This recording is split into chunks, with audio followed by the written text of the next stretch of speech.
Bienvenue pour cette séquence de paroles de la vie éternelle avec Marc Joseph. Aujourd'hui, nous sommes le 7 octobre 2024. 7 octobre 2024.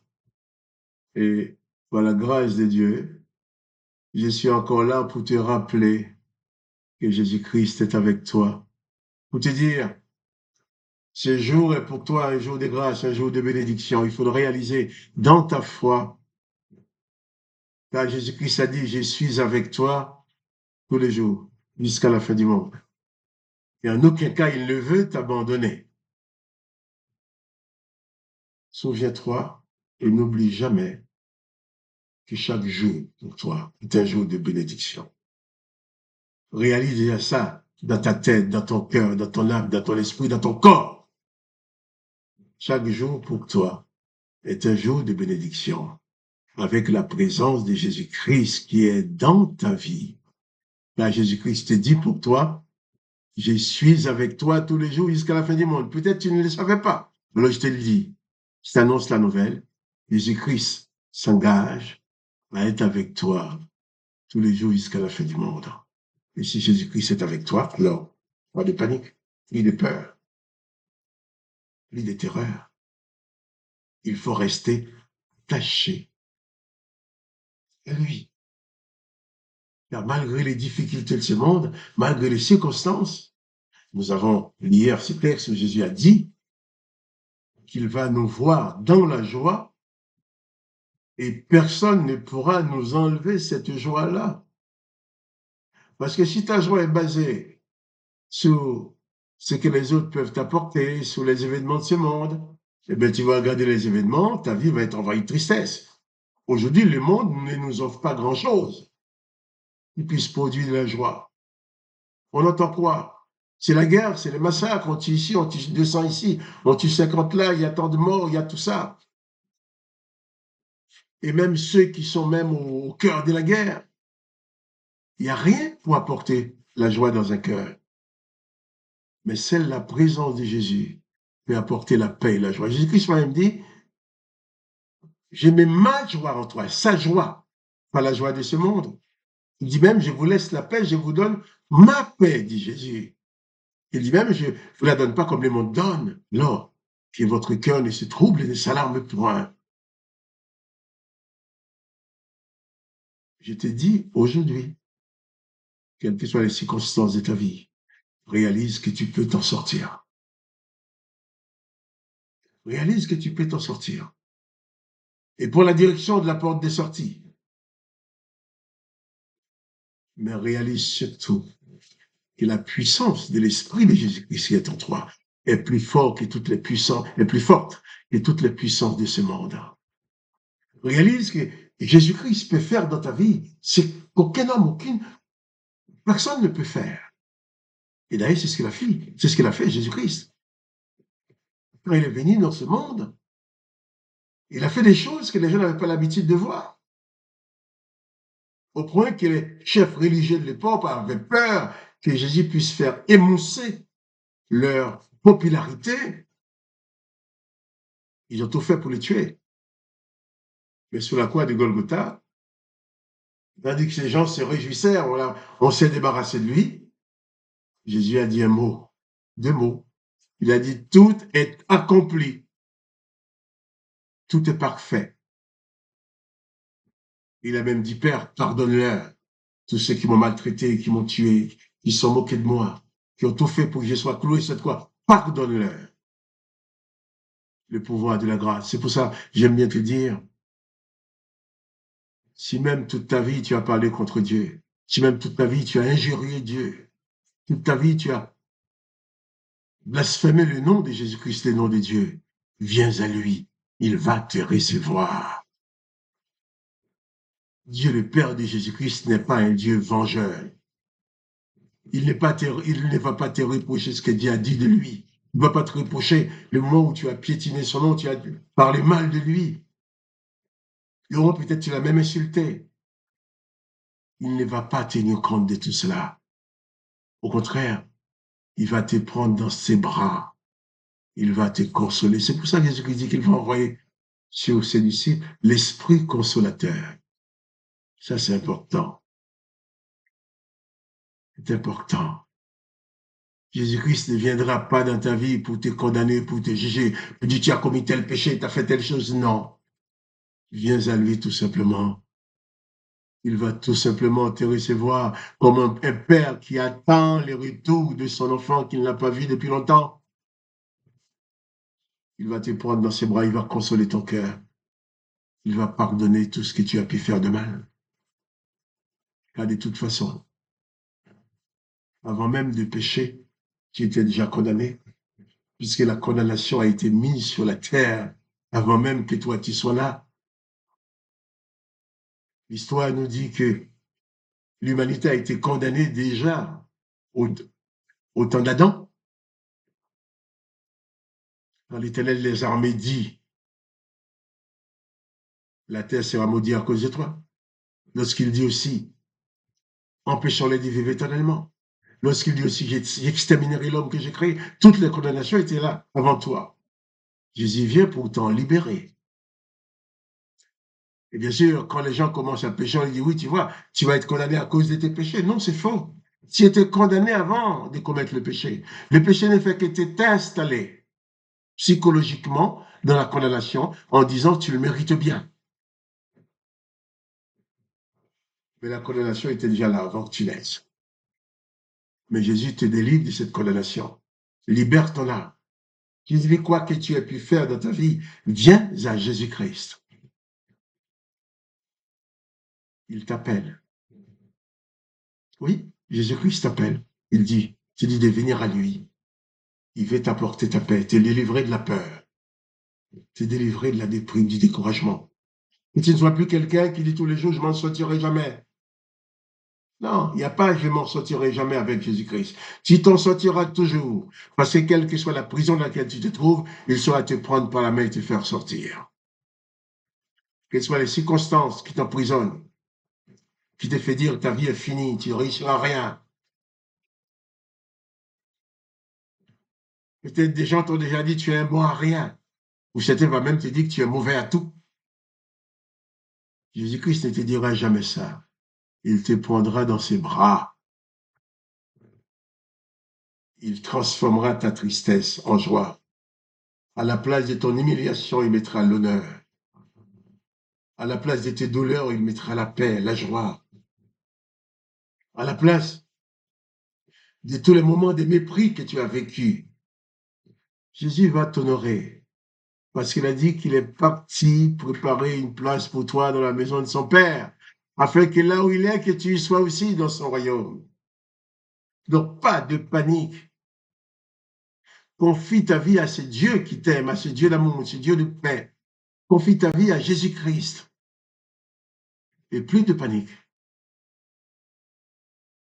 Jésus-Christ dit aussi, je répéterai souvent ces versets de Jean chapitre 14, que votre cœur ne se trouble point. Croyez en Dieu, croyez en moi. Il y a plusieurs demeures dans la maison de mon Père. Je m'en vais vous préparer une place. Ce n'est pas les hommes qui vont dire, mais toi, tu ne mérites pas l'honneur, tu n'es pas ici, tu n'es pas un grand monsieur, tu n'es pas une grande dame. Non, tu n'as pas besoin d'être un grand monsieur, une grande dame. Tu as besoin d'être un disciple de Jésus-Christ. Tu as besoin de prendre conscience au travers de Jésus-Christ. L'amour de Dieu s'est manifesté en ta faveur. Et Jésus-Christ s'est dit, je suis avec toi tous les jours jusqu'à la fin du monde. Voilà une bonne raison de ne plus jamais laisser la peur entrer dans ta vie. Je vais continuer avec toi la lecture. Lecture de l'évangile de Jean. Nous étions au chapitre 16.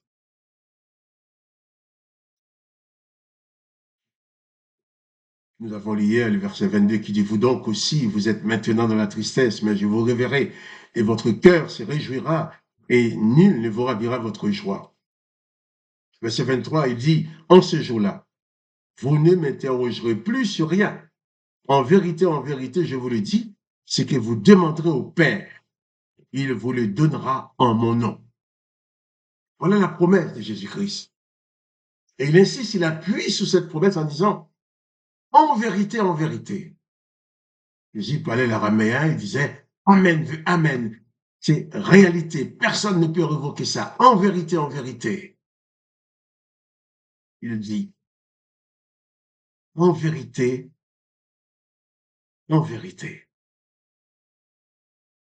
en ces jours-là, vous ne m'interrogerez plus sur rien. En vérité, je vous le dis, c'est que vous demanderez au Père en mon nom. Il vous le donne. Ce que vous demanderez au Père, il vous le donnera en mon nom. Jésus donne une promesse. C'est pour ça, à chaque instant, je vais prendre le temps de prier avec toi. Moi, je demande au Père. Je demande au Père. Je me rappelle quelque chose que j'ai vécu. Oh, il y a un petit peu longtemps quand même. C'était au mois de mars 1973, je me rappelle. Je suis arrivé, j'ai quitté mon pays, Haïti, pour sauver ma peau. Je suis arrivé en Guadeloupe. Je ne savais pas où j'allais me coucher. Je connaissais personne. J'ai prié, j'ai dit à Dieu, j'ai dit Seigneur, maintenant je suis là, il faut que tu m'aides, il faut que tu fasses quelque chose pour moi. Et en passant, j'y passe à côté d'une case, j'entends quelqu'un qui prie, j'ai entendu quelqu'un qui priait à haute voix. J'étais aperçu pour j'ai dit, monsieur, écoutez, excusez-moi de vous déranger, je sais que vous êtes en train de prier, c'est justement c'est parce que vous êtes en train de prier que je toque à votre porte. Alors, j'ai dit à ce monsieur, écoutez, quand j'étais en Haïti, j'avais entendu parler d'un certain pasteur Eugène Germain, qui était missionnaire en Guadeloupe. Je ne les connais pas, il ne me connaît pas non plus, mais je voudrais voir cet homme. Est-ce que tu sais où il se trouve? Il m'a dit, ah oui, oui, il habite aux Abîmes, il y a son église aux Abîmes. Voilà, tu prends tel tag, tel bus, là, tu vas et tu vas aller, tu vas arriver. Alors, j'y prends. Je n'avais pas d'argent pour payer le bus, j'étais à pied.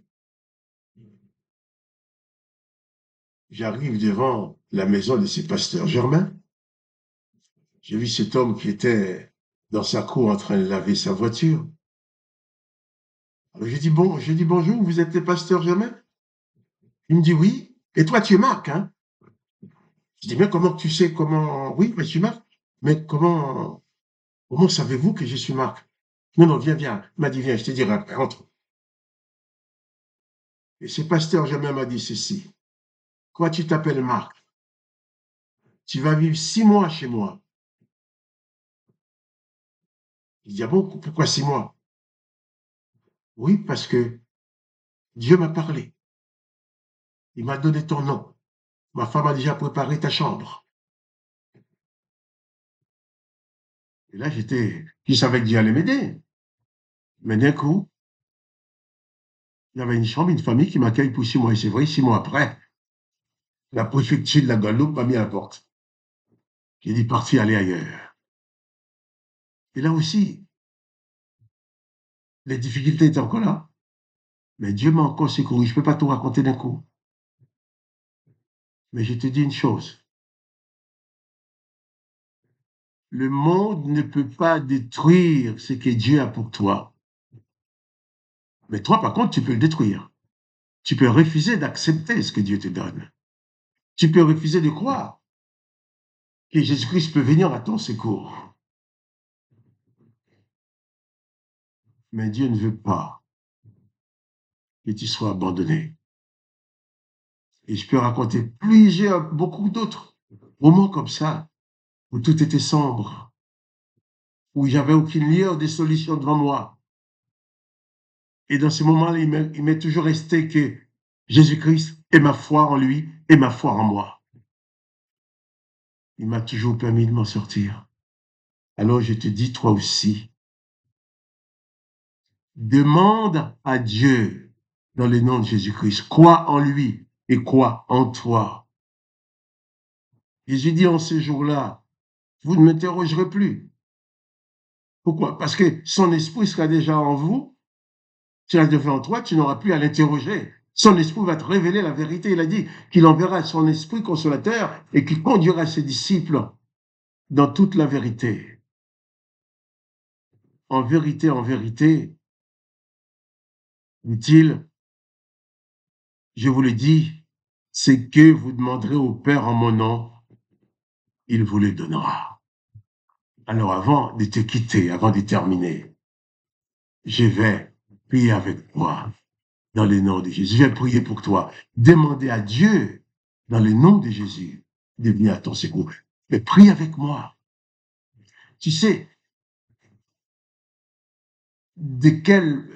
tu sais, tu connais toi-même tes besoins, personnellement. Moi, je prie pour toi dans un cadre général. Mais toi, dis tes besoins en détail à Dieu. Jésus-Christ dit, c'est que tu demanderas au Père, il te le donnera en son nom. Père, dans le nom de Jésus, sous cette promesse de Jésus-Christ, je viens te demander de bénir cet homme, cette femme qui prie avec moi maintenant. Je viens te demander de venir à son secours, de te révéler à son cœur, même s'il a du mal, même s'il a du mal à croire en toi, tu sais bien que c'est pas de sa faute. Tu sais bien, c'est pas parce qu'il te déteste. Peut-être il a parlé mal de toi, il t'a déjà insulté en tant que Dieu. Mais je sais que tu es le Dieu d'amour.